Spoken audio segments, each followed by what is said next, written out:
Hi, Mike. Hi, John. How are you? I'm doing great. So, tell us about the YMCA of Delaware. Yeah, as you've probably noticed, we've recently changed our logo and are working on rebranding the YMCA. You've Seeing it all over. Multicolored, 6 different colors you're seeing on buses and billboards and your Y card and brochures. And we're reframing how we're talking about the YMCA, and we're concentrating on 3 areas: youth development, healthy living, and social responsibility. So although our legal name hasn't changed and our mission statement hasn't changed, we found that a lot of the community really didn't have any idea what we do.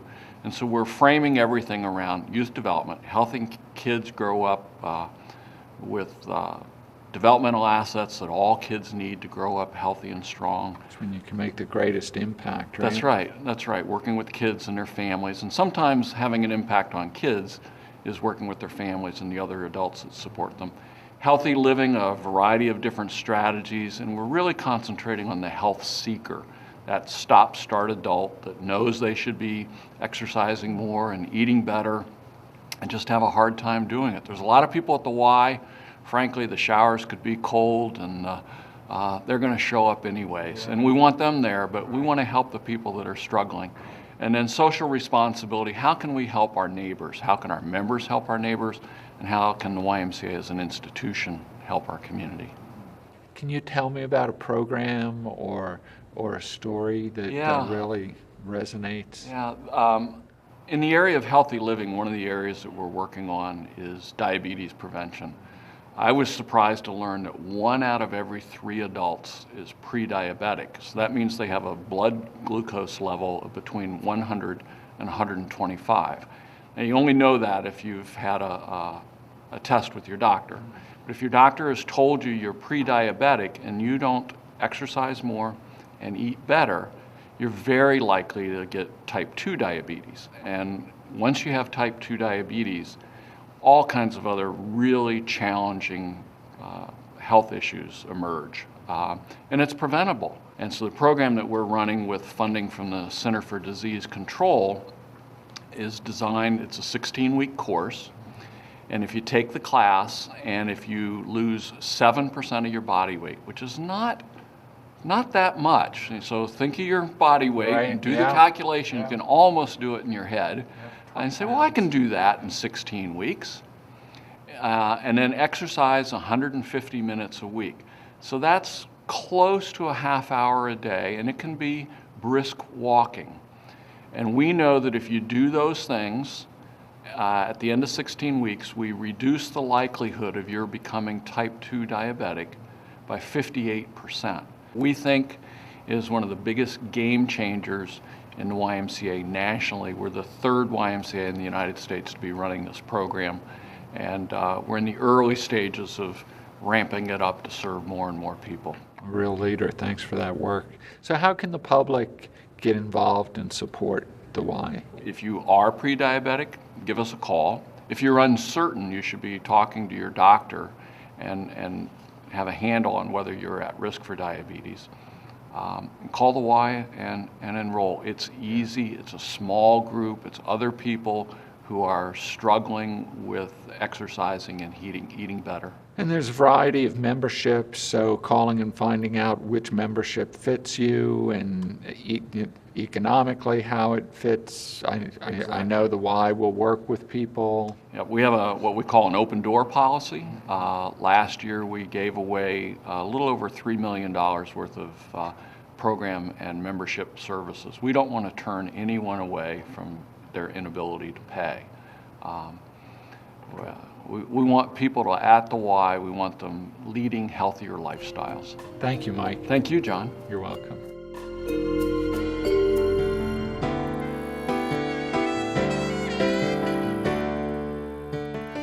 I will usually try and summarize the most important message somewhere on the page, and I'll put it in my own words.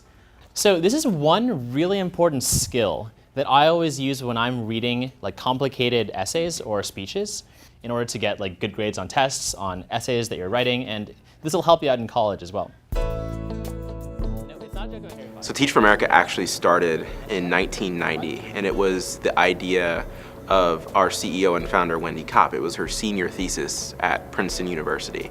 And what she was really seeking to do was to create a core of teachers from all backgrounds and all majors who were committed to teaching and working in our nation's lowest performing schools, our highest need schools. How could you summarize all of those lessons in one single sentence? The fact that you graduated from Harvard means that you haven't failed. Excellent. But yeah, The reason why Teach for America came to Delaware and why we partnered with so many folks in this community and across this state is the fact that still today, where kids grow up in Delaware still far too often determines the educational opportunities that they receive. And so we're really committed to being a part of many of the changes taking place to help ensure that kids, regardless of where they grow up, what zip code is in their address, have that opportunity to receive an excellent education. So just go ahead and explain the irony in that text. The students here at Howard High School, I think about 70% of them come from low-income neighborhoods. Many of them qualify for free and reduced lunch. And sometimes they just haven't had the kind of really intensive educational experiences before. They come from very varied backgrounds. And what we try to do is we try to say, okay, this is where you come from, and what we're going to do now is sort of raise that up a level. No matter where you're from, we want you to have the same kind of education that they're getting at any kind of upper level advanced school that there is out there. So my mission as a teacher is not only to sort of teach their curriculum, but to really prepare them for college, because that's the sort of end goal that I have in mind. And if they're going to succeed in college, they're going to need to know more than just the curriculum. They're going to need to have skills like being able to cope with failure, be able to sort of have the kind of self-control that they will go home and do their homework instead of watching television. So I try to keep that whole picture in mind. What do these kids need so that they can get to college? This is sort of the first time that we've really pushed ourselves to that really high level text. You read the same thing that Harvard College graduates heard, and you comprehended it on the same level, or were trying to, as those college graduates. Now, before you guys leave, I want you if you look at any great teacher working in our schools, they share the qualities of any great leader in any setting. And so we're really working to find great leaders, regardless of their background or their major, who share a lot of the qualities and characteristics of the most high-performing teachers that you see in our schools. So folks who have a really strong perseverance, who are able to build relationships in diverse settings, are able to influence and motivate others, and who also have a really deep commitment to this work. Today we're practicing money, and we need somebody to remind us, why are we learning about money? Why do we even do that? If we go to the store and we get back all these 5 coins, we want to be able to know how much we have in our hand. The first thing I do, and a lot of you probably already know, is that I want to write the value of each coin on top of it. What value will I write on top of a penny? 1 cent. And what value will I write on top of a dime? 10 cents. I've done 1 dime, where do I go next? When I talk about my students, I always like to start by saying, I hope that I've taught the next president. I hope that I've taught the next college professor, and I hope that I've taught the next pediatrician. And I believe those things about my students. And so they do definitely come in with many deficits. They are behind in reading, they're behind in math. Our number sentence is 97 minus 48. What is the first thing that I need to do to solve this problem? So what is often required is really investing the students in the learning itself, and then also finding ways to remediate the gaps, to fill in what's missing without jumping 2 years behind or jumping a year behind. These students can definitely succeed. I don't have any doubt as to whether or not they can. I just hope that we give them the skills that they need to achieve that. Let me see some silent hands. I really agreed with Teach America's mission that all students really deserve an excellent education, and I want to try and provide the same kind of education that I got to them. I've gained a sense of possibility that we really can educate students who may not have had the same opportunities as everyone else, that we really can solve the educational problem that we have here. Teaching is a really hard, demanding, challenging job, and such an important job in our country and in our community. And so I think the dedication that our folks and all teachers bring to this work is just absolutely remarkable.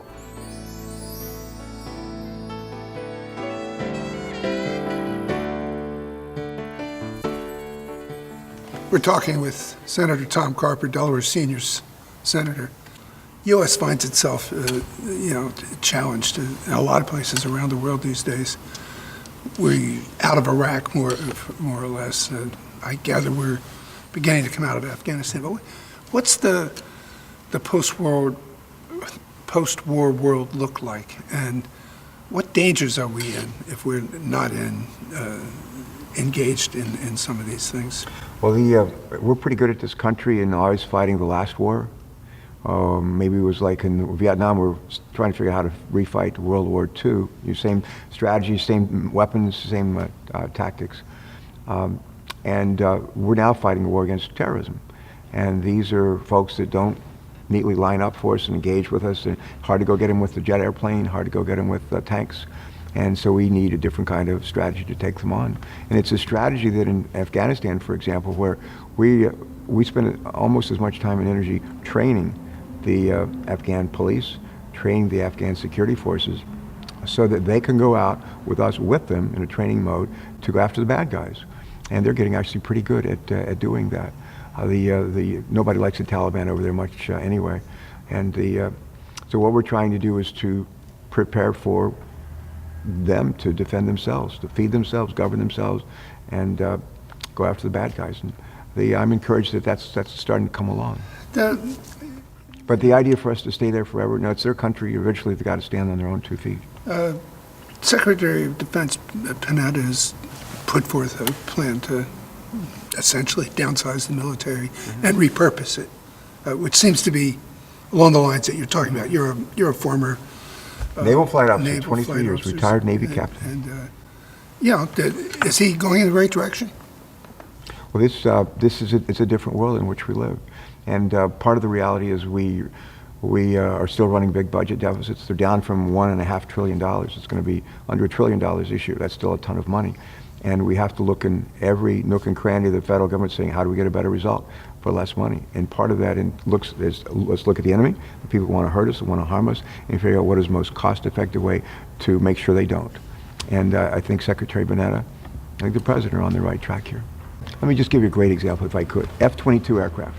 F-22 aircraft, they cost $300 million a piece. $300 million a piece. On any given day, 55 out of 100 could fly a mission. We've never flown one sortie in Iraq. They've never flown one air mission, one sortie in Afghanistan. And finally we said, maybe it's time to pull the plug on the production line. It took forever to get it done. We finally got it done. But those are the kind of decisions we need to make, and we make them sooner. Major weapon systems cost overrun last year, John, $400 billion. $400 billion. Thank you, Senator. Oh no, my pleasure. Thank you. Thank you so much.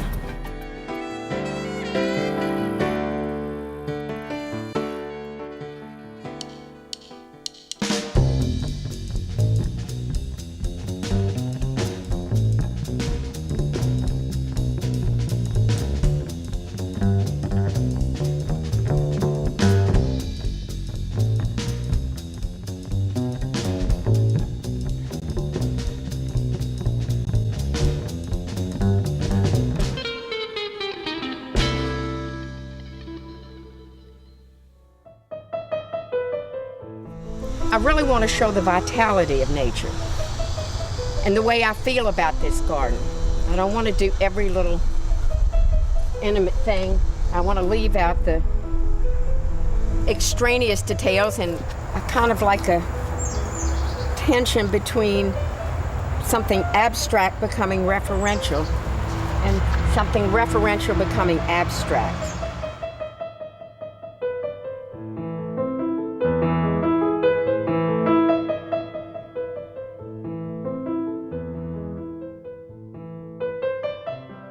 Cezanne always said, and I keep quoting this all the time, painting from nature is not copying the object, but realizing one's sensation. And painting for me is about feeling.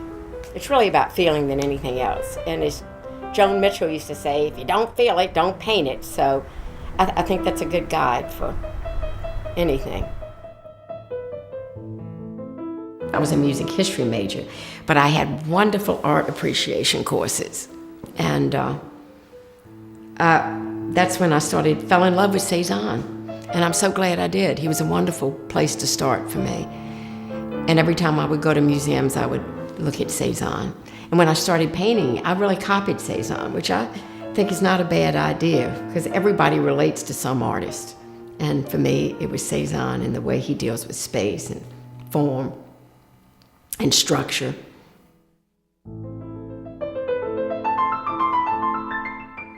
I've always been a colorist, but I can contradict myself too. I really love to work in grays and blacks and whites. And maybe some of my more interesting work is in a more limited palette. And I think when I go and limit my palette, it really helps my color sense when I come back, because my colors become more subtle and sometimes not too garish, I hope. But I love to draw, and I love the black and white.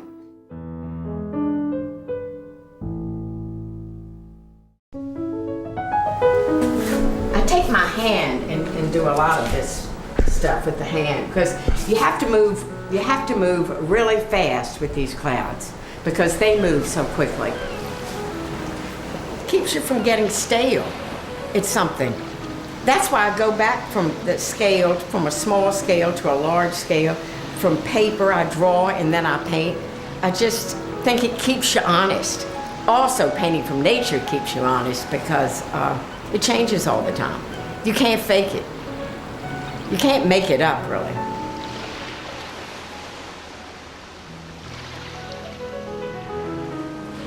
I'm trying to make some kind of order out of chaos, and in this atmosphere, I've learned a lot about that. I've seen my work change over the years, as I've seen myself change over the years. There's somewhat of a parallel, I think. Yes. This is a journey. You just try to get better. That's what's exciting about it, that there's no end to this game. Not until you croak.